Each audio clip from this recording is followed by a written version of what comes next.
ਓਸ਼ੋ ਦੀ ਪੁਸਤਕ ਇੱਕ ਇੱਕ ਕਦਮ ਦਾ ਅਗਲਾ ਲੇਖ ਹੈ। ਕੀ ਭਾਰਤ ਧਾਰਮਿਕ ਹੈ? ਇੱਕ ਬਹੁਤ ਪੁਰਾਣੇ ਨਗਰ 'ਚ ਓਨਾ ਹੀ ਪੁਰਾਣਾ ਇੱਕ ਚਰਚ ਸੀ। ਉਹ ਚਰਚ ਇੰਨਾ ਪੁਰਾਣਾ ਸੀ ਕਿ ਉਸ ਚਰਚ ਦੇ ਅੰਦਰ ਜਾਣ 'ਤੇ ਉਸ ਵਿੱਚ ਪ੍ਰਾਰਥਨਾ ਕਰਨ ਵਾਲੇ ਭੈ-ਭੀਤ ਹੁੰਦੇ ਸਨ। ਉਸ ਦੀ ਕਿਸੇ ਵੀ ਪਲ ਡਿੱਗ ਪੈਣ ਦੀ ਸੰਭਾਵਨਾ ਸੀ। ਆਕਾਸ਼ ਦੇ ਬੱਦਲ ਗਰਜਦੇ ਸਨ ਤਾਂ ਚਰਚ ਦੇ ਇੰਜਰ ਪਿੰਜਰ ਕੰਬ ਜਾਂਦੇ ਸਨ। ਹਵਾਵਾਂ ਚੱਲਦੀਆਂ ਸਨ ਤਾਂ ਲੱਗਦਾ ਸੀ ਕਿ ਚਰਚ ਹੁਣੇ ਡਿੱਗਿਆ। ਅਜਿਹੇ ਚਰਚ ਵਿੱਚ ਕੌਣ ਪ੍ਰਵੇਸ਼ ਕਰਦਾ, ਕੌਣ ਪ੍ਰਾਰਥਨਾ ਕਰਦਾ? ਹੌਲੀ ਹੌਲੀ ਉਪਾਸ਼ਕ ਆਉਣੇ ਬੰਦ ਹੋ ਗਏ। ਚਰਚ ਦੇ ਪ੍ਰਬੰਧਕਾਂ ਨੇ ਕਦੀ ਵੀ ਦੀਵਾਰ ਦਾ ਪਲਸਤਰ ਬਦਲਿਆ, ਕਦੀ ਖਿੜਕੀ ਬਦਲੀ, ਕਦੀ ਦਰਵਾਜ਼ੇ ਰੰਗੇ, ਲੇਕਿਨ ਨਾ ਦਰਵਾਜ਼ੇ ਰੰਗਣ ਨਾਲ, ਨਾ ਪਲਸਤਰ ਬਦਲਣ ਨਾਲ, ਨਾ ਕਦੇ ਇੱਥੋਂ ਠੀਕ ਕਰ ਦੇਣ ਨਾਲ, ਉੱਥੋਂ ਠੀਕ ਕਰ ਦੇਣ ਨਾਲ ਉਹ ਚਰਚ ਇਸ ਯੋਗ ਹੋਇਆ ਕਿ ਉਹਨੂੰ ਜਿਉਂਦਾ ਮੰਨਿਆ ਜਾ ਸਕੇ। ਉਹ ਮੁਰਦਾ ਹੀ ਬਣਿਆ ਸੀ। ਲੇਕਿਨ ਜਦੋਂ ਸਾਰੇ ਉਪਾਸ਼ਕ ਆਉਣੇ ਬੰਦ ਹੋ ਗਏ, ਉਦੋਂ ਚਰਚ ਦੇ ਪ੍ਰਬੰਧਕਾਂ ਨੂੰ ਸੋਚਣਾ ਪਿਆ ਕਿ ਕੀ ਕਰੀਏ। ਤੇ ਉਹਨਾਂ ਨੇ ਇੱਕ ਦਿਨ ਕਮੇਟੀ ਬੁਲਾਈ। ਉਹ ਕਮੇਟੀ ਵੀ ਚਰਚ ਦੇ ਬਾਹਰ ਹੀ ਮਿਲੀ। ਅੰਦਰ ਜਾਣ ਦੀ ਉਹਨਾਂ ਦੀ ਵੀ ਹਿੰਮਤ ਨਹੀਂ ਸੀ। ਉਹ ਕਿਸੇ ਵੀ ਪਲ ਡਿੱਗ ਸਕਦਾ ਸੀ। ਰਾਹ ਚੱਲਦੇ ਲੋਕ ਵੀ ਤੇਜ਼ੀ ਨਾਲ ਨਿਕਲ ਜਾਂਦੇ ਸਨ। ਪ੍ਰਬੰਧਕਾਂ ਨੇ ਬਾਹਰ ਬੈਠ ਕੇ 4 ਮਤੇ ਸਵੀਕਾਰ ਕੀਤੇ। ਉਹਨਾਂ ਨੇ ਪਹਿਲਾ ਮਤਾ ਸਵੀਕਾਰ ਕੀਤਾ, ਬੜੇ ਦੁੱਖ ਨਾਲ, ਕਿ ਪੁਰਾਣੇ ਚਰਚ ਨੂੰ ਗਿਰਾਉਣਾ ਪਏਗਾ ਤੇ ਅਸੀਂ ਸਰਬਸੰਮਤੀ ਨਾਲ ਕਹਿ ਸਕਦੇ ਹਾਂ ਕਿ ਪੁਰਾਣਾ ਚਰਚ ਗਿਰਾ ਦਿੱਤਾ ਜਾਏ। ਲੇਕਿਨ ਉਸੇ ਪਲ ਉਹਨਾਂ ਨੇ ਦੂਸਰਾ ਮਤਾ ਵੀ ਪਾਸ ਕੀਤਾ ਕਿ ਪੁਰਾਣਾ ਚਰਚ ਅਸੀਂ ਗਿਰਾ ਰਹੇ ਹਾਂ, ਇਸ ਲਈ ਨਹੀਂ ਕਿ ਚਰਚ ਨੂੰ ਗਿਰਾ ਦੇਈਏ, ਬਲਕਿ ਇਸ ਲਈ ਕਿ ਨਵਾਂ ਚਰਚ ਬਣਾਉਣਾ ਹੈ।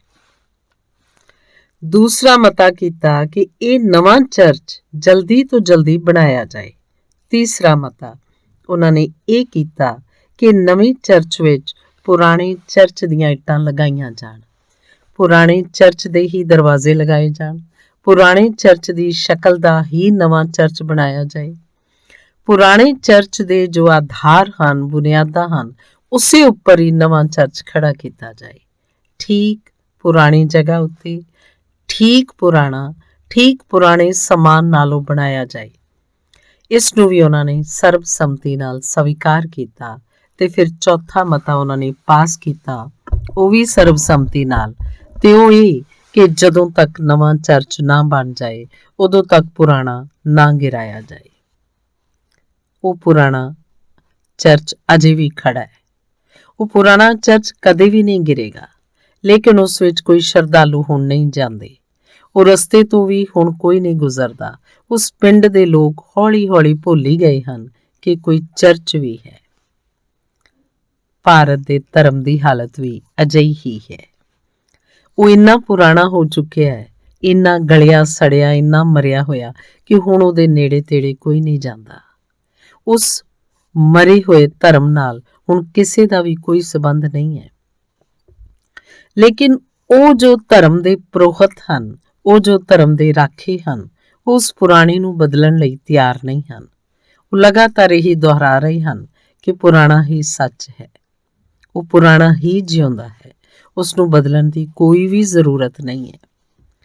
ਮੈਂ ਅੱਜ ਦੀ ਸਵੇਰ ਇਸੇ ਸੰਬੰਧ ਵਿੱਚ ਕੁਝ ਗੱਲਾਂ ਤੁਹਾਡੇ ਨਾਲ ਕਰਨੀਆਂ ਚਾਹੁੰਦਾ। ਕੀ ਭਾਰਤ ਧਾਰਮਿਕ ਹੈ? ਭਾਰਤ ਉਹਨਾਂ ਅਰਥਾਂ ਵਿੱਚ ਧਾਰਮਿਕ ਹੈ ਜਿਨ੍ਹਾਂ ਅਰਥਾਂ ਵਿੱਚ ਉਹ ਨਗਰ ਧਾਰਮਿਕ ਸੀ, ਕਿਉਂਕਿ ਉਸ ਨਗਰ 'ਚ ਇੱਕ ਚਰਚ ਸੀ। ਭਾਰਤ ਧਾਰਮਿਕ ਹੈ ਕਿਉਂਕਿ ਭਾਰਤ ਵਿੱਚ ਬਹੁਤ ਮੰਦਰ ਹਨ, ਮਸਜਿਦਾਂ ਹਨ, ਗੁਰਦੁਆਰੇ ਹਨ। ਭਾਰਤ ਇਹਨਾਂ ਅਰਥਾਂ ਵਿੱਚ ਧਾਰਮਿਕ ਹੈ ਜਿਨ੍ਹਾਂ ਅਰਥਾਂ 'ਚ ਉਸ ਪਿੰਡ ਦੇ ਲੋਕ ਧਾਰਮਿਕ ਸਨ, ਇਸ ਲਈ ਨਹੀਂ ਕਿ ਉਹ ਮੰਦਰ ਜਾਂਦੇ ਸਨ, ਬਲਕਿ ਉਹ ਮੰਦਰ ਜਾਣ ਤੋਂ ਬਚਣ ਦੀ ਕੋਸ਼ਿਸ਼ ਕਰਦੇ ਸਨ। ਭਾਰਤ ਇਹਨਾਂ ਅਰਥਾਂ ਵਿੱਚ ਧਾਰਮਿਕ ਹੈ ਕਿ ਹਰ ਆਦਮੀ ਧਰਮ ਤੋਂ ਬਚਣ ਦੀ ਕੋਸ਼ਿਸ਼ ਕਰਦਾ ਹੈ। ਲੇਕਿਨ ਉਸ ਪਿੰਡ ਦੇ ਲੋਕ ਥੋੜ੍ਹੇ ਇਮਾਨਦਾਰ ਰਹੇ ਹੋਣਗੇ। ਉਹ ਮੰਦਰ ਨਹੀਂ ਜਾਂਦੇ ਸਨ ਕਿਉਂਕਿ ਉਹਨਾਂ ਨੇ ਮੰਨ ਲਿਆ ਕਿ ਅਸੀਂ ਨਹੀਂ ਜਾਂਦੇ ਹਾਂ। ਉਹਨਾਂ ਨੇ ਮੰਨ ਲਿਆ ਕਿ ਮੰਦਰ ਪੁਰਾਣਾ ਹੈ ਤੇ ਉਹਦੇ ਹੇਠਾਂ ਜਾਨ ਗਵਾਈ ਜਾ ਸਕਦੀ ਹੈ, ਜੀਵਨ ਨਹੀਂ ਪਾਇਆ ਜਾ ਸਕਦਾ। ਲੇਕਿਨ ਭਾਰਤ ਦੇ ਲੋਕ ਇੰਨੇ ਵੀ ਇਮਾਨਦਾਰ ਨਹੀਂ ਹਨ ਕਿ ਉਹ ਮੰਨ ਲੈਣ ਕਿ ਧਰਮ ਪੁਰਾਣਾ ਹੋ ਗਿਆ ਹੈ। ਜਾਨ ਗਵਾਈ ਜਾ ਸਕਦੀ ਹੈ ਉਸ ਨਾਲ, ਲੇਕਿਨ ਜੀਵਨ ਨਹੀਂ ਪਾਇਆ ਜਾ ਸਕਦਾ। ਅਸੀਂ ਥੋੜੇ ਜ਼ਿਆਦਾ ਬੇਈਮਾਨ ਹਾਂ। ਅਸੀਂ ਧਰਮ ਤੋਂ ਸਾਰਾ ਸੰਬੰਧ ਵੀ ਤੋੜ ਲਿਆ ਹੈ, ਲੇਕਿਨ ਅਸੀਂ ਉੱਪਰ ਤੋਂ ਇਹ ਵੀ ਦਿਖਾਉਣ ਦੀ ਕੋਸ਼ਿਸ਼ ਕਰਦੇ ਹਾਂ ਕਿ ਅਸੀਂ ਧਰਮ ਨਾਲ ਸੰਬੰਧਿਤ ਹਾਂ। ਸਾਡਾ ਕੋਈ ਅੰਦਰੂਨੀ ਨਾਤਾ ਧਰਮ ਨਾਲ ਨਹੀਂ ਰਹਿ ਗਿਆ। ਸਾਡੇ ਕੋਈ ਪ੍ਰਾਣਾਂ ਦੇ ਡੂੰਘੇ ਸੰਬੰਧ ਧਰਮ ਨਾਲ ਨਹੀਂ ਹਨ, ਲੇਕਿਨ ਅਸੀਂ ਉੱਪਰ ਤੋਂ ਦਿਖਾਵਾ ਜਾਰੀ ਰੱਖਦੇ ਹਾਂ। ਅਸੀਂ ਉੱਪਰ ਤੋਂ ਇਹ ਦਿਖਾਵਾ ਜਾਰੀ ਰੱਖਦੇ ਹਾਂ ਕਿ ਅਸੀਂ ਧਰਮ ਨਾਲ ਸੰਬੰਧਿਤ ਹਾਂ, ਅਸੀਂ ਧਾਰਮਿਕ ਹਾਂ। ਇਹ ਹੋਰ ਵੀ ਖਤਰਨਾਕ ਗੱਲ ਹੈ। ਇਹ ਅਧਰਮ ਨੂੰ ਛੁਪਾ ਲੈਣ ਦੀ ਸਭ ਤੋਂ ਆਸਾਨ ਤੇ ਕਾਰਗਰ ਤਰਕੀਬ ਹੈ। ਜੇਕਰ ਇਹ ਵੀ ਸਪਸ਼ਟ ਹੋ ਜਾਏ ਕਿ ਅਸੀਂ ਅਧਾਰਮਿਕ ਹੋ ਗਏ ਹਾਂ, ਤਾਂ ਸ਼ਾਇਦ ਇਸ ਅਧਰਮ ਨੂੰ ਬਦਲਣ ਦੇ ਲਈ ਕੁਝ ਕੀਤਾ ਜਾ ਸਕੇ, ਲੇਕਿਨ ਅਸੀਂ ਆਪਣੇ ਆਪ ਨੂੰ ਇਹ ਧੋਖਾ ਦੇ ਰਹੇ ਹਾਂ। ਇੱਕ ਆਤਮ ਧੋਖੇ ਦੇ ਵਿੱਚ ਅਸੀਂ ਜਿਉ ਰਹੇ ਹਾਂ ਕਿ ਅਸੀਂ ਧਾਰਮਿਕ ਹਾਂ, ਅਤੇ ਇਹ ਆਤਮ ਧੋਖਾ ਹਰ ਰੋਜ਼ ਮਹਿੰਗਾ ਪੈਂਦਾ ਜਾ ਰਿਹਾ ਹੈ। ਕਿਸੇ ਨਾ ਕਿਸੇ ਨੂੰ ਇਹ ਦੁਖਦ ਸੱਚ ਕਹਿਣਾ ਪਏਗਾ ਕਿ ਧਰਮ ਨਾਲ ਸਾਡਾ ਕੋਈ ਵੀ ਸੰਬੰਧ ਨਹੀਂ ਹੈ। ਅਸੀਂ ਧਾਰਮਿਕ ਵੀ ਨਹੀਂ ਹਾਂ, ਤੇ ਅਸੀਂ ਇੰਨੀ ਹਿੰਮਤ ਵਾਲੇ ਲੋਕ ਵੀ ਨਹੀਂ ਹਾਂ ਕਿ ਅਸੀਂ ਕਹਿ ਦਈਏ ਕਿ ਅਸੀਂ ਧਾਰਮਿਕ ਨਹੀਂ ਹਾਂ। ਅਸੀਂ ਧਾਰਮਿਕ ਵੀ ਨਹੀਂ ਹਾਂ ਤੇ ਅਧਾਰਮਿਕ ਹੋਣ ਦੀ ਘੋਸ਼ਣਾ ਕਰ ਸਕੀਏ, ਇੰਨੀ ਦਲੇਰੀ ਵੀ ਸਾਡੇ ਅੰਦਰ ਨਹੀਂ ਹੈ। ਤਾਂ ਅਸੀਂ ਤ੍ਰਿਸ਼ੰਕੂ ਦੀ ਤਰ੍ਹਾਂ ਵਿਚਾਲੇ ਲਟਕੇ ਰਹਿੰਦੇ ਹਾਂ। ਨਾ ਸਾਡਾ ਧਰਮ ਨਾਲ ਕੋਈ ਸੰਬੰਧ ਹੈ, ਨਾ ਸਾਡਾ ਵਿਗਿਆਨ ਨਾਲ ਕੋਈ ਸੰਬੰਧ ਹੈ, ਨਾ ਸਾਡਾ ਅਧਿਆਤਮ ਨਾਲ ਕੋਈ ਸੰਬੰਧ ਹੈ, ਨਾ ਸਾਡਾ ਭੌਤਿਕਵਾਦ ਨਾਲ ਕੋਈ ਸੰਬੰਧ ਹੈ। ਅਸੀਂ ਦੋਨਾਂ ਦੇ ਵਿੱਚ ਲਟਕੇ ਹੋਏ ਰਹਿ ਗਏ ਹਾਂ। ਸਾਡੀ ਕੋਈ ਸਥਿਤੀ ਨਹੀਂ ਹੈ। ਅਸੀਂ ਕਿੱਥੇ ਹਾਂ ਇਹ ਕਹਿਣਾ ਮੁਸ਼ਕਿਲ ਹੈ, ਕਿਉਂਕਿ ਅਸੀਂ ਇਹ ਗੱਲ ਜਾਣਨ ਦੀ ਸਪਸ਼ਟ ਕੋਸ਼ਿਸ਼ ਨਹੀਂ ਕੀਤੀ ਕਿ ਅਸੀਂ ਕੀ ਹਾਂ ਤੇ ਕਿੱਥੇ ਹਾਂ। ਅਸੀਂ ਕੁਝ ਧੋਖਿਆਂ ਨੂੰ ਵਾਰੀ-ਵਾਰੀ ਦੁਹਰਾਈ ਚਲੇ ਜਾ ਰਹੇ ਹਾਂ, ਤੇ ਉਹਨਾਂ ਧੋਖਿਆਂ ਨੂੰ ਦੁਹਰਾਉਣ ਲਈ ਅਸੀਂ ਤਰਕੀਬਾਂ ਖੋਜ ਲਈਆਂ ਹਨ। ਅਸੀਂ ਡਿਵਾਈਸਿਸ ਬਣਾ ਲਈਆਂ ਹਨ। ਉਹਨਾਂ ਨੂੰ ਤਰਕੀਬਾਂ ਦੇ ਆਧਾਰ ਤੇ ਅਸੀਂ ਵਿਸ਼ਵਾਸ ਕਰਾ ਲੈਂਦੇ ਹਾਂ ਕਿ ਅਸੀਂ ਧਾਰਮਿਕ ਹਾਂ। ਇੱਕ ਆਦਮੀ ਰੋਜ਼ ਸਵੇਰੇ ਮੰਦਰ ਹੋ ਆਉਂਦਾ ਹੈ। ਉਹ ਸੋਚਦਾ ਹੈ, ਮੈਂ ਧਰਮ ਦੇ ਅੰਦਰ ਜਾ ਕੇ ਵਾਪਸ ਮੁੜ ਆਇਆ ਹਾਂ। ਮੰਦਰ ਜਾਣ ਨਾਲ ਧਰਮ ਤੱਕ ਜਾਣ ਦਾ ਕੋਈ ਵੀ ਸੰਬੰਧ ਨਹੀਂ ਹੈ। ਮੰਦਰ ਤੱਕ ਜਾਣਾ ਬਿਲਕੁਲ ਇੱਕ ਭੌਤਿਕ ਘਟਨਾ ਹੈ, ਸਰੀਰਕ ਘਟਨਾ ਹੈ। ਧਰਮ ਤੱਕ ਜਾਣਾ ਇੱਕ ਆਤਮਿਕ ਘਟਨਾ ਹੈ। ਮੰਦਰ ਤੱਕ ਜਾਣਾ ਇੱਕ ਭੌਤਿਕ ਯਾਤਰਾ ਹੈ। ਮੰਦਰ ਤੱਕ ਜਾਣਾ ਇੱਕ ਅਧਿਆਤਮਕ ਯਾਤਰਾ ਨਹੀਂ ਹੈ। ਸੱਚ ਤਾਂ ਇਹ ਹੈ ਕਿ ਜਿਨ੍ਹਾਂ ਦੀ ਅਧਿਆਤਮਕ ਯਾਤਰਾ ਸ਼ੁਰੂ ਹੋ ਜਾਂਦੀ ਹੈ, ਉਹਨਾਂ ਨੂੰ ਸਾਰੀ ਪ੍ਰਿਥਵੀ ਮੰਦਰ ਦਿਖਾਈ ਦੇਣ ਲੱਗ ਪੈਂਦੀ ਹੈ। ਫਿਰ ਉਹਨਾਂ ਨੂੰ ਮੰਦਰ ਨੂੰ ਲੱਭਣਾ ਬਹੁਤ ਮੁਸ਼ਕਿਲ ਹੋ ਜਾਂਦਾ ਹੈ ਕਿ ਉਹ ਕਿੱਥੇ ਹੈ। ਨਾਨਕ ਠਹਿਰੇ ਸਨ ਮਦੀਨਾ ਵਿੱਚ ਤੇ ਸੌਂ ਗਏ ਸਨ, ਰਾਤ ਨੂੰ ਮੰਦਰ ਵੱਲ ਪੈਰ ਕਰਕੇ। ਪੁਜਾਰੀਆਂ ਨੇ ਆ ਕੇ ਕਿਹਾ ਸੀ ਕਿ ਹਟਾ ਲੈ ਪੈਰ ਆਪਣੇ, ਤੂੰ ਪਾਗਲ ਹੈ ਜਾਂ ਨਾਸਤਿਕ ਹੈ ਜਾਂ ਕਿ ਅਧਾਰਮਿਕ ਹੈ। ਤੂੰ ਪਵਿੱਤਰ ਮੰਦਰ ਵੱਲ ਪੈਰ ਕੀਤੇ ਹੋਏ ਹਨ। ਨਾਨਕ ਨੇ ਕਿਹਾ ਸੀ, ਮੈਂ ਖੁਦ ਚਿੰਤਾ 'ਚ ਹਾਂ ਕਿ ਆਪਣੇ ਪੈਰ ਕਿੱਥੇ ਕਰਾਂ। ਤੁਸੀਂ ਮੇਰੇ ਪੈਰ ਉੱਥੇ ਕਰ ਦਿਓ ਜਿੱਥੇ ਪਰਮਾਤਮਾ ਨਾ ਹੋਵੇ, ਜਿੱਥੇ ਉਸ ਦਾ ਪਵਿੱਤਰ ਮੰਦਰ ਨਾ ਹੋਵੇ। ਉਹ ਪੁਜਾਰੀ ਦੰਗ ਖੜੇ ਰਹਿ ਗਏ। ਕੋਈ ਰਸਤਾ ਨਹੀਂ ਸੀ ਕਿ ਨਾਨਕ ਦੇ ਪੈਰ ਕਿੱਥੇ ਕਰੀਏ, ਕਿਉਂਕਿ ਜਿੱਥੇ ਵੀ ਸੀ, ਜੇਕਰ ਸੀ ਤਾਂ ਪਰਮਾਤਮਾ ਸੀ। ਜਿੱਥੇ ਵੀ ਜੀਵਨ ਹੈ, ਉੱਥੇ ਪ੍ਰਭੂ ਦਾ ਮੰਦਰ ਹੈ। ਤਾਂ ਜਿਸ ਨੂੰ ਧਰਮ ਦੀ ਯਾਤਰਾ ਦਾ ਥੋੜਾ ਜਿਹਾ ਵੀ ਅਨੁਭਵ ਹੋ ਜਾਂਦਾ ਹੈ, ਉਸ ਨੂੰ ਤਾਂ ਸਾਰਾ ਸੰਸਾਰ ਮੰਦਰ ਦਿਖਾਈ ਦੇਣ ਲੱਗ ਪੈਂਦਾ ਹੈ। ਲੇਕਿਨ ਜਿਨ੍ਹਾਂ ਨੂੰ ਉਸ ਯਾਤਰਾ ਨਾਲ ਕੋਈ ਸੰਬੰਧ ਨਹੀਂ ਹੈ, ਉਹ 10 ਕਦਮ ਚੱਲ ਕੇ ਜ਼ਮੀਨ ਉੱਤੇ ਇੱਕ ਮਕਾਨ ਤੱਕ ਪਹੁੰਚ ਜਾਂਦੇ ਹਨ ਤੇ ਮੁੜ ਆਉਂਦੇ ਹਨ ਤੇ ਸੋਚਦੇ ਹਨ ਕਿ ਧਾਰਮਿਕ ਹੋ ਗਏ ਹਨ। ਇਸ ਤਰ੍ਹਾਂ ਉਹ ਧਾਰਮਿਕ ਹੋਣ ਦਾ ਧੋਖਾ ਦਿੰਦੇ ਹਨ ਆਪਣੇ ਆਪ ਨੂੰ। ਇੱਕ ਆਦਮੀ ਰੋਜ਼ ਸਵੇਰੇ ਬੈਠ ਕੇ ਭਗਵਾਨ ਦਾ ਨਾਮ ਲੈ ਲੈਂਦਾ ਹੈ। ਨਿਸ਼ਚਿਤ ਹੀ ਬਹੁਤ ਜਲਦੀ ਨਾਲ ਉਹਨੂੰ ਨਾਂ ਲੈਣੇ ਪੈਂਦੇ ਹਨ, ਕਿਉਂਕਿ ਹੋਰ ਬਹੁਤ ਕੰਮ ਹਨ ਤੇ ਭਗਵਾਨ ਦੇ ਲਾਇਕ ਵੇਲ ਕਿਸੇ ਕੋਲ ਨਹੀਂ ਹੈ। ਬਹੁਤ ਜਲਦੀ 'ਚ ਇੱਕ ਜ਼ਰੂਰੀ ਕੰਮ ਹੈ, ਉਹ ਭਗਵਾਨ ਦੇ ਨਾਂ ਲੈ ਕੇ ਨਿਪਟਾ ਲੈਂਦਾ ਹੈ, ਚੱਲ ਪੈਂਦਾ ਹੈ। ਤੇ ਕਦੀ ਉਸਨੇ ਆਪਣੇ ਆਪ ਨੂੰ ਨਹੀਂ ਪੁੱਛਿਆ ਕਿ ਜਿਸ ਭਗਵਾਨ ਨੂੰ ਮੈਂ ਜਾਣਦਾ ਨਹੀਂ, ਉਸ ਭਗਵਾਨ ਦੇ ਨਾਂ ਨੂੰ ਮੈਨੂੰ ਕਿਵੇਂ ਪਤਾ ਹੈ। ਉਸ ਭਗਵਾਨ ਦੇ ਨਾਂ ਦਾ ਮੈਨੂੰ ਕਿਵੇਂ ਪਤਾ ਹੈ? ਮੈਂ ਕੀ ਦੁਹਰਾ ਰਿਹਾ? ਮੈਂ ਭਗਵਾਨ ਦਾ ਨਾਂ ਦੁਹਰਾ ਰਿਹਾ? ਭਗਵਾਨ ਨੂੰ ਯਾਦ ਕੀਤਾ ਜਾ ਸਕਦਾ ਹੈ, ਭਗਵਾਨ ਦਾ ਨਾਂ ਯਾਦ ਨਹੀਂ ਹੋ ਸਕਦਾ, ਕਿਉਂਕਿ ਨਾਂ ਉਹਦਾ ਕੋਈ ਨਹੀਂ ਹੈ। ਇੱਕ ਆਦਮੀ ਬੈਠ ਕੇ ਰਾਮ ਰਾਮ ਦੁਹਰਾ ਰਿਹਾ ਹੈ, ਦੂਸਰਾ ਆਦਮੀ ਜਨੇਂਦਰ ਜਨੇਂਦਰ ਕਰ ਰਿਹਾ ਹੈ, ਤੀਸਰਾ ਆਦਮੀ ਨਮੋ ਬੁੱਧਾਏ ਤੇ ਚੌਥਾ ਆਦਮੀ ਕੁਝ ਹੋਰ ਨਾਂ ਲੈ ਰਿਹਾ ਹੈ। ਇਹ ਸਭ ਨਾਂ ਸਾਡੀਆਂ ਆਪਣੀਆਂ ਖੋਜਾਂ ਹਨ। ਇਹਨਾਂ ਨਾਵਾਂ ਨਾਲ ਪਰਮਾਤਮਾ ਦਾ ਕੀ ਸੰਬੰਧ ਹੈ? ਪਰਮਾਤਮਾ ਦਾ ਕੋਈ ਨਾਂ ਨਹੀਂ ਹੈ। ਜਦੋਂ ਤੱਕ ਅਸੀਂ ਨਾਂ ਦੁਹਰਾ ਰਹੇ ਹਾਂ, ਉਦੋਂ ਤੱਕ ਸਾਡਾ ਪਰਮਾਤਮਾ ਨਾਲ ਕੋਈ ਸੰਬੰਧ ਨਹੀਂ ਹੋਏਗਾ। ਅਸੀਂ ਆਦਮੀ ਦੇ ਸੰਸਾਰ ਦੇ ਅੰਦਰ ਚੱਲ ਰਹੇ ਹਾਂ, ਅਸੀਂ ਮਨੁੱਖ ਦੀ ਭਾਸ਼ਾ ਦੇ ਅੰਦਰ ਯਾਤਰਾ ਕਰ ਰਹੇ ਹਾਂ, ਤੇ ਉੱਥੇ ਜਿੱਥੇ ਮਨੁੱਖ ਦੀਆਂ ਸਾਰੀਆਂ ਭਾਸ਼ਾਵਾਂ ਬੰਦ ਹੋ ਜਾਂਦੀਆਂ ਹਨ, ਸਾਰੇ ਸ਼ਬਦ ਗਵਾਚ ਜਾਂਦੇ ਹਨ, ਉੱਥੇ ਅਸੀਂ ਕਿਹਨਾਂ ਨਾਵਾਂ ਨੂੰ ਲੈ ਕੇ ਜਾਵਾਂਗੇ? ਸਾਰੇ ਨਾਂ ਆਦਮੀਆਂ ਦੇ ਦਿੱਤੇ ਹੋਏ ਹਨ। ਸੱਚ ਤਾਂ ਇਹ ਹੈ, ਆਦਮੀ ਖੁਦ ਵੀ ਬਿਨਾਂ ਨਾਂ ਤੇ ਪੈਦਾ ਹੋਇਆ। ਆਦਮੀ ਦੇ ਨਾਂ ਵੀ ਸਾਰੇ ਝੂਠੇ ਹਨ, ਕੰਮ ਚਲਾਊ ਹਨ, ਯੂਟਿਲਿਟੇਰੀਅਨ ਹਨ। ਉਹਨਾਂ ਦਾ ਸੱਚ ਨਾਲ ਕੋਈ ਵੀ ਸੰਬੰਧ ਨਹੀਂ ਹੈ। ਅਸੀਂ ਜਦੋਂ ਪੈਦਾ ਹੁੰਦੇ ਹਾਂ ਤਾਂ ਬਿਨਾਂ ਨਾਂ ਦੇ, ਜਦੋਂ ਮੌਤ ਵਿੱਚ ਦਾਖਲ ਹੁੰਦੇ ਹਾਂ ਤਾਂ ਫਿਰ ਬਿਨਾਂ ਨਾਂ ਦੇ। ਵਿਚਾਲੇ ਨਾਂ ਦਾ ਥੋੜ੍ਹਾ ਸੰਬੰਧ ਅਸੀਂ ਪੈਦਾ ਕਰ ਲੈਂਦੇ ਹਾਂ ਤੇ ਇਸ ਨਾਂ ਨੂੰ ਹੀ ਮੰਨ ਲੈਂਦੇ ਹਾਂ ਕਿ ਸਾਡਾ ਹੋਣਾ ਹੈ। ਅਸੀਂ ਆਪਣੇ ਨਾਂ ਦੇ ਨਾਮ ਦੇ ਕੇ ਇੱਕ ਧੋਖਾ ਪੈਦਾ ਕੀਤਾ। ਉੱਥੋਂ ਤੱਕ ਠੀਕ ਸੀ, ਆਦਮੀ ਮਾਫ ਕੀਤਾ ਜਾ ਸਕਦਾ ਸੀ। ਉਹਨੇ ਭਗਵਾਨ ਨੂੰ ਵੀ ਨਾਮ ਦੇ ਦਿੱਤੇ ਤੇ ਨਾਮ ਦੇਣ ਨਾਲ ਇੱਕ ਤਰਕੀਬ ਮਿਲ ਗਈ ਉਹਨੂੰ ਕਿ ਉਸ ਨਾਂ ਨੂੰ ਉਹ ਦੁਹਰਾ ਲੈਂਦਾ ਹੈ 10 ਮਿੰਟ ਤੇ ਸੋਚਦਾ ਹੈ ਮੈਂ ਪਰਮਾਤਮਾ ਦਾ ਜਾਪ ਕਰ ਲਿਆ। ਨਾਮ ਨਾਲ ਪਰਮਾਤਮਾ ਦਾ ਕੋਈ ਵੀ ਸੰਬੰਧ ਨਹੀਂ ਹੈ। ਤੁਸੀਂ ਬੈਠ ਕੇ ਕੁਰਸੀ ਕੁਰਸੀ ਕੁਰਸੀ ਕੁਰਸੀ ਦੁਹਰਾ ਲਓ, 10 ਮਿੰਟ ਦਰਵਾਜ਼ਾ ਦਰਵਾਜ਼ਾ ਦਰਵਾਜ਼ਾ ਦੁਹਰਾ ਲਓ, ਪੱਥਰ ਪੱਥਰ ਪੱਥਰ ਦੁਹਰਾ ਲਓ, ਜਾਂ ਤੁਸੀਂ ਕੋਈ ਹੋਰ ਨਾਂ ਲੈ ਕੇ ਦੁਹਰਾ ਲਓ। ਇਸ ਸ਼ਬਦ ਨਾਲ ਕੋਈ ਵੀ ਧਰਮ ਦਾ ਸੰਬੰਧ ਨਹੀਂ ਹੈ। ਸ਼ਬਦਾਂ ਨੂੰ ਦੁਹਰਾਉਣ ਨਾਲ ਧਰਮ ਦਾ ਕੋਈ ਵੀ ਸੰਬੰਧ ਨਹੀਂ ਹੈ। ਧਰਮ ਦਾ ਸੰਬੰਧ ਹੈ ਨਿਰਾ ਸ਼ਬਦ ਨਾਲ। ਧਰਮ ਦਾ ਸੰਬੰਧ ਹੈ ਮੌਨ ਨਾਲ। ਧਰਮ ਦਾ ਸੰਬੰਧ ਹੈ ਪੂਰੀ ਤਰ੍ਹਾਂ ਅੰਦਰ ਨਾਲ। ਵਿਚਾਰ ਜਦੋਂ ਜ਼ੀਰੋ ਹੋ ਜਾਂਦੇ ਹਨ ਤੇ ਸ਼ਾਂਤ ਹੋ ਜਾਂਦੇ ਹਨ, ਉਦੋਂ ਧਰਮ ਦੀ ਯਾਤਰਾ ਸ਼ੁਰੂ ਹੁੰਦੀ ਹੈ। ਤੇ ਇੱਕ ਆਦਮੀ ਬੈਠ ਕੇ ਰਿਪੀਟ ਕਰ ਲੈਂਦਾ ਹੈ ਇੱਕ ਨਾਂ ਨੂੰ, ਰਾਮ ਰਾਮ ਰਾਮ 10-5 ਵਾਰੀ ਕਿਹਾ ਤੇ ਉਸ ਤੋਂ ਨਿਪਟਾਰਾ ਹੋ ਗਿਆ। ਉਸਨੇ ਭਗਵਾਨ ਨੂੰ ਯਾਦ ਕਰ ਲਿਆ। ਤਾਂ ਅਸੀਂ ਤਰਕੀਬਾਂ ਖੋਜ ਲਈਆਂ ਹਨ ਧਾਰਮਿਕ ਦਿਖਾਈ ਦੇਣ ਲਈ। ਬਿਨਾਂ ਧਾਰਮਿਕ ਹੋਏ ਤੇ ਉਹਨਾਂ ਤਰਕੀਬਾਂ 'ਚ ਅਸੀਂ ਜਿਉਂ ਰਹੇ ਹਾਂ ਤੇ ਸੋਚ ਰਹੇ ਹਾਂ ਕਿ ਪੂਰਾ ਮੁਲਕ ਧਾਰਮਿਕ ਹੋ ਗਿਆ। ਤਿੱਬਤ ਵਿੱਚ ਉਹ ਹੋਰ ਵੀ ਜ਼ਿਆਦਾ ਹੁਸ਼ਿਆਰ ਹਨ। ਉਹਨਾਂ ਨੇ ਪ੍ਰੇਅਰ ਵੀਲ ਬਣਾ ਰੱਖਿਆ ਹੈ। ਉਹਨਾਂ ਨੇ ਇੱਕ ਚੱਕਾ ਬਣਾ ਰੱਖਿਆ ਹੈ, ਉਸਨੂੰ ਉਹ ਪ੍ਰਾਰਥਨਾ ਚੱਕਰ ਕਹਿੰਦੇ ਹਨ। ਉਹਨਾਂ ਦੇ ਚੱਕੇ ਦੇ 108 ਸਪੋਕ ਹਨ। ਇੱਕ ਇੱਕ ਸਪੋਕ ਉੱਤੇ ਇੱਕ ਇੱਕ ਮੰਦਰ ਲਿਖਿਆ ਹੋਇਆ ਹੈ। ਸਵੇਰ ਤੋਂ ਆਦਮੀ ਬੈਠ ਕੇ ਉਸ ਚੱਕੇ ਨੂੰ ਘੁਮਾ ਦਿੰਦਾ ਹੈ। ਜਿਨੇ ਚੱਕਾ ਚੱਕਰ ਲਾ ਲੈਂਦਾ ਹੈ, ਉਨੀ ਵਾਰੀ 108 ਨਾਲ ਗੁਣਾ ਕਰਕੇ ਉਹ ਸਮਝ ਲੈਂਦਾ ਹੈ ਕਿ ਇੰਨੀ ਵਾਰੀ ਮੈਂ ਮੰਤਰ ਦਾ ਪਾਠ ਕੀਤਾ।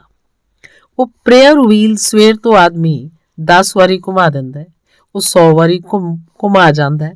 108 ਨੂੰ 100 ਨਾਲ ਗੁਣਾ ਕਰ ਲਿਆ, ਇੰਨੀ ਵਾਰੀ ਮੈਂ ਭਗਵਾਨ ਦਾ ਨਾਮ ਲਿਆ ਤੇ ਆਪਣੇ ਕੰਮ ਤੇ ਚਲਾ ਜਾਂਦਾ ਹੈ।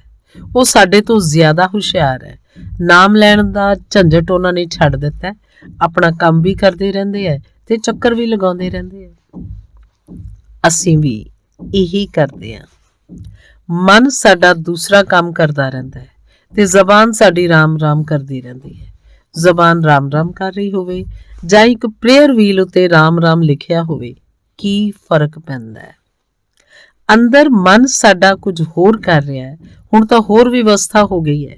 ਹੁਣ ਤੱਕ ਤਿੱਬਤ ਵਿੱਚ ਬਿਜਲੀ ਨਹੀਂ ਪਹੁੰਚੀ ਸੀ, ਹੁਣ ਪਹੁੰਚ ਗਈ ਹੋਏਗੀ। ਤਾਂ ਹੁਣ ਤਾਂ ਉਹਨਾਂ ਨੂੰ ਹੱਥ ਨਾਲ ਵੀ ਘੁਮਾਉਣ ਦੀ ਜ਼ਰੂਰਤ ਨਹੀਂ ਹੈ। ਬਿਜਲੀ ਨਾਲ ਪਲੱਗ ਲਗਾ ਦੇਣਗੇ, ਚੱਕਰ ਘੁੰਮਦਾ ਰਹੇਗਾ ਦਿਨ ਭਰ ਤੇ ਹਜ਼ਾਰਾਂ ਵਾਰ ਰਾਮ ਦਾ ਜਾਪ ਕਰਨ ਦਾ ਲਾਭ ਮਿਲ ਜਾਏਗਾ। ਆਦਮੀ ਨੇ ਆਪਣੇ ਆਪ ਨੂੰ ਧੋਖਾ ਦੇਣ ਲਈ ਹਜ਼ਾਰਾਂ ਤਰ੍ਹਾਂ ਦੀਆਂ ਸਕੀਮਾਂ ਖੋਜ ਲਈਆਂ ਹਨ। ਇਹਨਾਂ ਸਕੀਮਾਂ ਨੂੰ ਅਸੀਂ ਧਰਮ ਬੋਲਦੇ ਰਹੇ। ਤੇ ਇਸੇ ਕਰਕੇ ਸਾਰੇ ਮੁਲਕ ਵਿੱਚ ਇਹ ਦੁਬਿਧਾ ਖੜੀ ਹੋ ਗਈ ਕਿ ਅਸੀਂ ਕਹਿਣ ਨੂੰ ਤਾਂ ਧਾਰਮਿਕ ਹਾਂ ਤੇ ਸਾਡੇ ਜਿਹਾ ਅਧਾਰਮਿਕ ਆਚਰਣ ਅੱਜ ਪ੍ਰਿਥਵੀ ਤੇ ਖੋਜਣ ਤੇ ਕਿਤੇ ਵੀ ਨਹੀਂ ਮਿਲ ਸਕਦਾ। ਸਾਡੇ ਤੋਂ ਜ਼ਿਆਦਾ ਅਨੈਤਿਕ ਲੋਕ, ਸਾਡੇ ਤੋਂ ਜ਼ਿਆਦਾ ਚਰਿੱਤਰ ਵਿੱਚ ਘਟੀਆ ਲੋਕ, ਸਾਡੇ ਤੋਂ ਜ਼ਿਆਦਾ ਤੰਗ ਦਿਲ, ਸਾਡੇ ਤੋਂ ਜ਼ਿਆਦਾ ਸੰਕੀਰਨ, ਸਾਡੇ ਤੋਂ ਜ਼ਿਆਦਾ ਨੀਚਤਾ 'ਚ ਜਿਉਣ ਵਾਲੇ ਲੋਕ ਹੋਰ ਕਿਤੇ ਮਿਲਣੇ ਮੁਸ਼ਕਿਲ ਹਨ।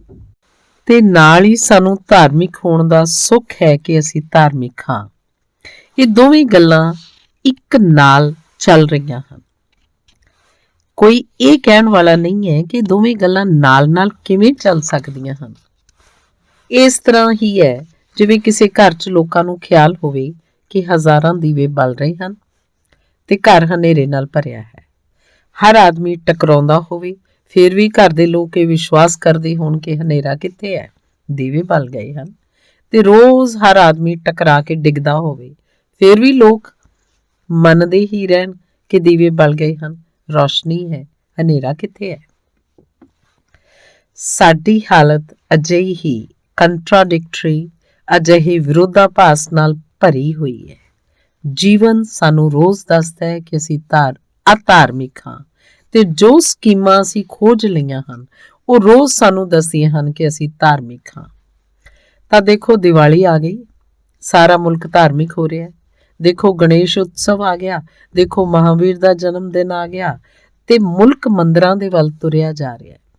ਪੂਜਾ ਚੱਲ ਰਹੀ ਹੈ, ਪ੍ਰਾਰਥਨਾ ਚੱਲ ਰਹੀ ਹੈ। ਜੇਕਰ ਇਹ ਸਭ ਨੂੰ ਕੋਈ ਆਕਾਸ਼ ਤੋਂ ਵੇਖਦਾ ਹੋਏਗਾ ਤਾਂ ਸੋਚਦਾ ਹੋਏਗਾ ਕਿੰਨੇ ਧਾਰਮਿਕ ਲੋਕ ਹਨ। ਤੇ ਕੋਈ ਸਾਡੇ ਅੰਦਰ ਆ ਕੇ ਦੇਖੇ, ਕੋਈ ਸਾਡੇ ਆਚਰਣ ਨੂੰ ਦੇਖੇ, ਕੋਈ ਸਾਡੀ ਸ਼ਖਸੀਅਤ ਨੂੰ ਦੇਖੇ ਤਾਂ ਹੈਰਾਨ ਹੋ ਜਾਏਗਾ। ਸ਼ਾਇਦ ਮਨੁੱਖ ਜਾਤੀ ਦੇ ਇਤਿਹਾਸ ਵਿੱਚ ਇੰਨਾ ਧੋਖਾ ਪੈਦਾ ਕਰ ਲੈਣ ਵਿੱਚ ਕੋਈ ਕੌਮ ਸਫਲ ਨਹੀਂ ਹੋ ਸਕੀ ਜਿੰਨੇ ਅਸੀਂ ਸਫਲ ਹੋ ਗਏ ਹਾਂ। ਇਹ ਅਨੋਖੀ ਗੱਲ ਹੈ। ਇਹ ਕਿਵੇਂ ਸੰਭਵ ਹੋ ਗਿਆ? ਇਸ ਦਾ ਜ਼ਿੰਮਾ ਤੁਹਾਡੇ ਉੱਪਰ ਹੈ, ਅਜਿਹਾ ਮੈਂ ਨਹੀਂ ਕਹਿੰਦਾ। ਇਸ ਦਾ ਜ਼ਿੰਮਾ ਸਾਡੇ ਪੂਰੇ ਇਤਿਹਾਸ ਉੱਪਰ ਹੈ। ਇਹ ਅੱਜ ਦੀ ਪੀੜ੍ਹੀ ਅਜਿਹੀ ਹੋ ਗਈ ਹੈ, ਅਜਿਹਾ ਮੈਂ ਨਹੀਂ ਕਹਿੰਦਾ।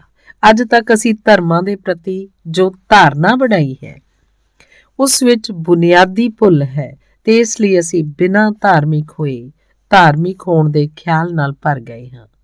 ਉਹਨਾਂ ਭੁੱਲਾਂ ਦੇ ਕੁਝ ਸੂਤਰਾਂ ਤੇ ਮੈਂ ਤੁਹਾਡੇ ਨਾਲ ਗੱਲ ਕਰਨਾ ਚਾਹੁੰਦਾ ਤਾਂ ਕਿ ਇਹ ਦਿਖਾਈ ਦੇ ਸਕੇ ਕਿ ਅਸੀਂ ਧਾਰਮਿਕ ਕਿਉਂ ਨਹੀਂ ਹਾਂ ਤੇ ਇਹ ਵੀ ਦਿਖਾਈ ਦੇ ਸਕੇ ਕਿ ਧਾਰਮਿਕ ਕਿਵੇਂ ਹੋ ਸਕਦੇ ਆ। ਇਸ ਤੋਂ ਪਹਿਲਾਂ ਕਿ ਮੈਂ 4 ਸੂਤਰ ਤੁਹਾਨੂੰ ਦੱਸਾਂ, ਇਹ ਵੀ ਤੁਹਾਨੂੰ ਕਹਿ ਦੇਣਾ ਚਾਹੁੰਦਾ ਕਿ ਜਦੋਂ ਤੱਕ ਕੋਈ ਜਾਤੀ, ਕੋਈ ਸਮਾਜ, ਕੋਈ ਦੇਸ਼, ਕੋਈ ਮੁਲਕ ਧਾਰਮਿਕ ਨਹੀਂ ਹੋ ਜਾਂਦਾ ਉਦੋਂ ਤੱਕ ਉਸ ਨੂੰ ਜੀਵਨ ਦੇ ਪੂਰੇ ਆਨੰਦ ਦਾ, ਪੂਰੀ ਸ਼ਾਂਤੀ ਦਾ, ਪੂਰੀ ਤਸੱਲੀ ਦਾ ਕੋਈ ਵੀ ਅਨੁਭਵ ਨਹੀਂ ਹੁੰਦਾ। ਜਿਸ ਤਰ੍ਹਾਂ ਵਿਗਿਆਨ ਹੈ ਬਾਹਰ ਦੀ ਦੁਨੀਆ ਦੇ ਵਿਕਾਸ ਦੇ ਲਈ ਤੇ ਬਿਨਾਂ ਵਿਗਿਆਨ ਦੇ ਜਿਵੇਂ ਬੇਸਹਾਰਾ ਹੋ ਜਾਂਦਾ ਹੈ ਸਮਾਜ, ਗਰੀਬ ਹੋ ਜਾਂਦਾ ਹੈ, ਦੁਖੀ, ਪੀੜਤ ਤੇ ਬਿਮਾਰ ਹੋ ਜਾਂਦਾ ਹੈ। ਵਿਗਿਆਨ ਨਾ ਹੋਵੇ ਅੱਜ ਤਾਂ ਬਾਹਰ ਦੇ ਸੰਸਾਰ 'ਚ ਅਸੀਂ ਗਰੀਬ ਪਸ਼ੂਆਂ ਦੀ ਤਰ੍ਹਾਂ ਹੋ ਜਾਵਾਂਗੇ। ਉਸੇ ਤਰ੍ਹਾਂ ਹੀ ਅੰਦਰ ਦੇ ਸੰਸਾਰ ਦਾ ਵਿਗਿਆਨ ਧਰਮ ਹੈ ਤੇ ਜਦੋਂ ਅੰਦਰ ਦਾ ਧਰਮ ਗੁਆਚ ਜਾਂਦਾ ਹੈ ਤਾਂ ਅੰਦਰ ਇੱਕ ਗਰੀਬੀ ਆ ਜਾਂਦੀ ਹੈ, ਇੱਕ ਹੀਨਤਾ ਆ ਜਾਂਦੀ ਹੈ, ਅੰਦਰ ਇੱਕ ਹਨੇਰਾ ਛਾ ਜਾਂਦਾ ਹੈ।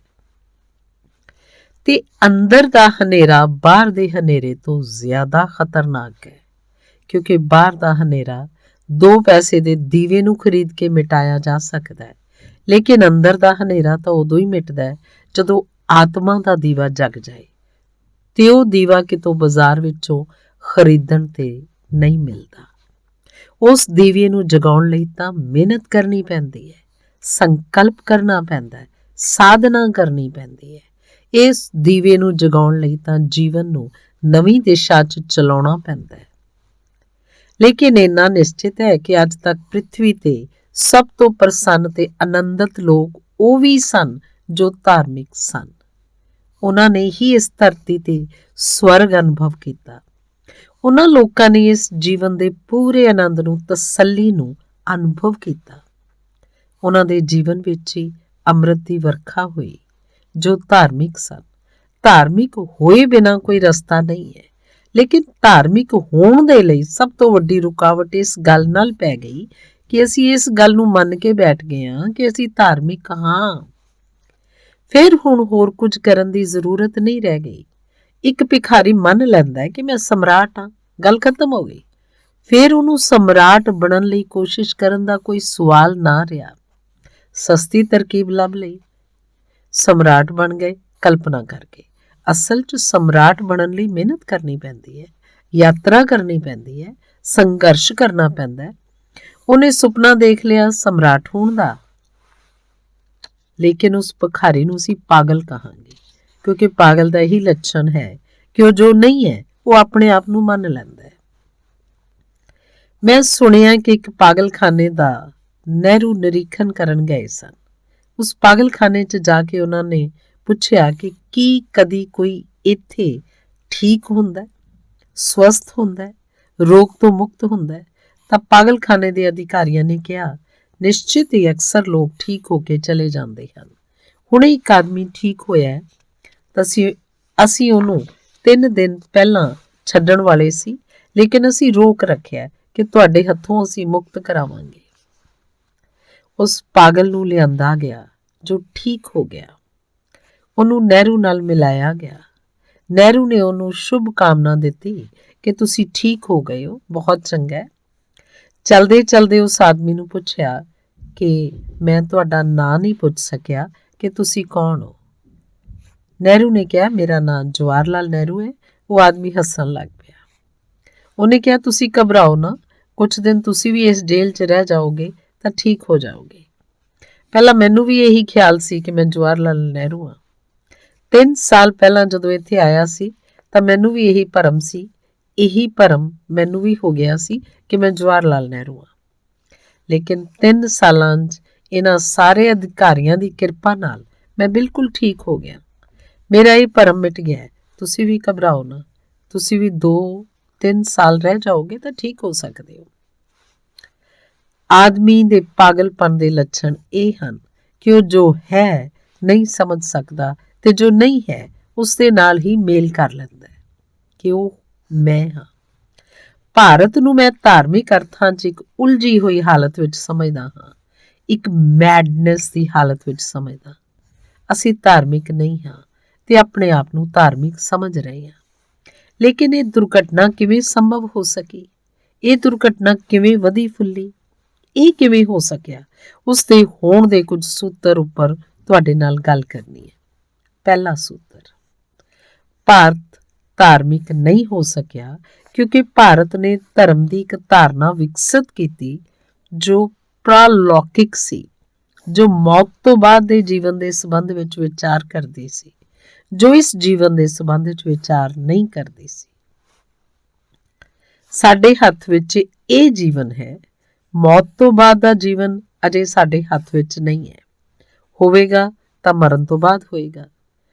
ਭਾਰਤ ਦਾ ਧਰਮ ਜੋ ਹੈ ਉਹ ਮਰਨ ਤੋਂ ਬਾਅਦ ਦੇ ਲਈ ਤਾਂ ਪ੍ਰਬੰਧ ਕਰਦਾ ਹੈ, ਲੇਕਿਨ ਜੀਵਨ ਜੋ ਹੁਣ ਅਸੀਂ ਜਿਉ ਰਹੇ ਹਾਂ ਧਰਤੀ ਉੱਤੇ, ਉਹਦੇ ਲਈ ਅਸੀਂ ਕੋਈ ਯੋਗ ਪ੍ਰਬੰਧ ਨਹੀਂ ਕੀਤਾ।